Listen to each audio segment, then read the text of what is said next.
dadaling ko ang agenda ng mamamayan sa konseho. At pagkatapos na i-implement natin yan, doon mismo sa baba. Ibig sabihin, doon mismo sa komunidad.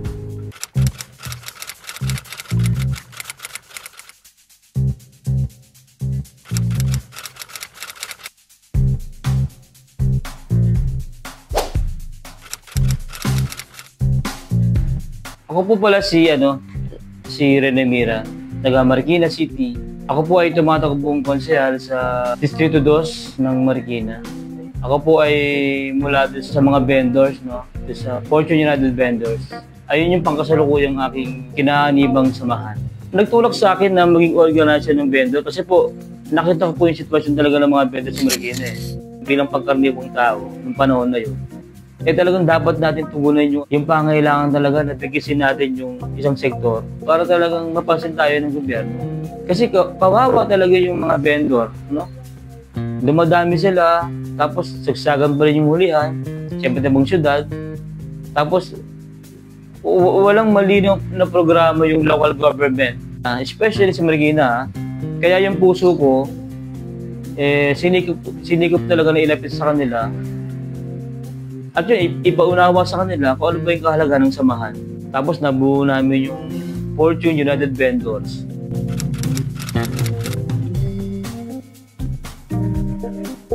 Pinakamatingkad na karanasan ko bilang organizer ng mga vendor. Nung panahon na ako'y umanib sa Anak House Parties, sinigap natin talagang abutin yung mga mayininda sa lungsod ng Marikina.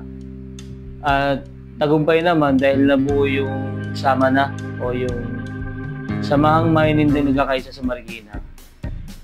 So, mula doon, nagkaroon ng iba't ibang mga pagkilos, yung mga vendor, at yung aming pagkilos ay narehistro sa mismong mayor. Kaya nagkaroon ng IRR, yung sinasabi nating Implementing Rules and Regulation, na kung saan nabigyan ng pagkakataon na magtinda yung mga vendors doon sa sinasabi nating secondary road and primary road.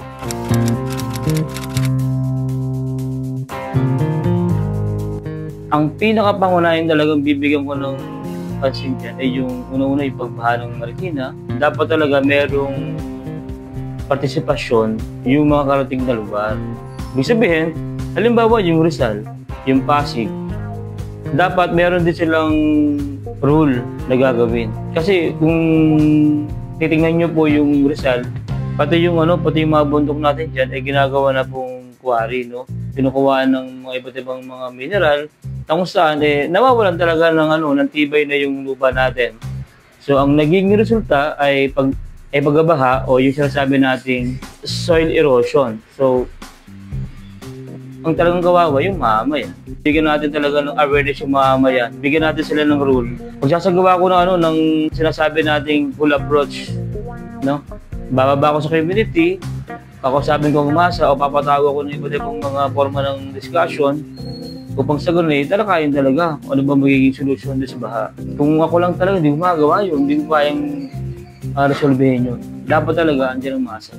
Sisikapin ko po talaga na napapansin yung ating panawagan niya na itigil na yung mga gawain na labag sa kalikasan. Pangalawa, yung ekonomiya, dapat talaga bigyan natin ng priority yung kabuhayan ng mga vendor. Kasi sa Marikina po, wala po talagang lugar na may espasyo sana na magtitinda yung mga vendor. Ang naisip ko po, kung sakasakali po, magkaroon ng free market. Hindi naman po yun araw-araw. Ibig sabihin, sa isang linggo, may pipili lang silang araw doon po pesto. Maghahain agad ako ng resolution para mabigyan ng pesto yung mga vendor. Halimbawa, yung sinasabi kong free market, pipili lang ng isang lugar sa Marikina na maluwag talaga. Ngayon, libre yan. Libre sa mga vendors. Doon naman sa araw, halimbawa, sa isang linggo, 7 days yan, kukuhin namin yung 3 araw. Halimbawa, yung Biyernes, Sabado, Linggo. Kasi yun talagang mabenta Ang bibigyan talaga natin ng pentulot dyan, yun talagang may liit na vendor.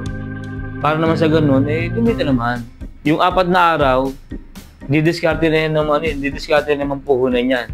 At yung 4 na araw na yun, kasama nila yung pamilya nila, at makakapiling talaga nila. Dama ko yung kahirapan ng mamamayan. Dama ko kung paano sila tutugunan at tutulungan. Tapos kasi yung mga trapo, talagang trapo lang sila eh. Ibig sabihin, kung ano lang yung sabi nila, pag nandun sa pwesto, wala naman talaga, hindi na bumaba sa grounds. Dadaling ko ang agenda ng mamamayan sa konseho.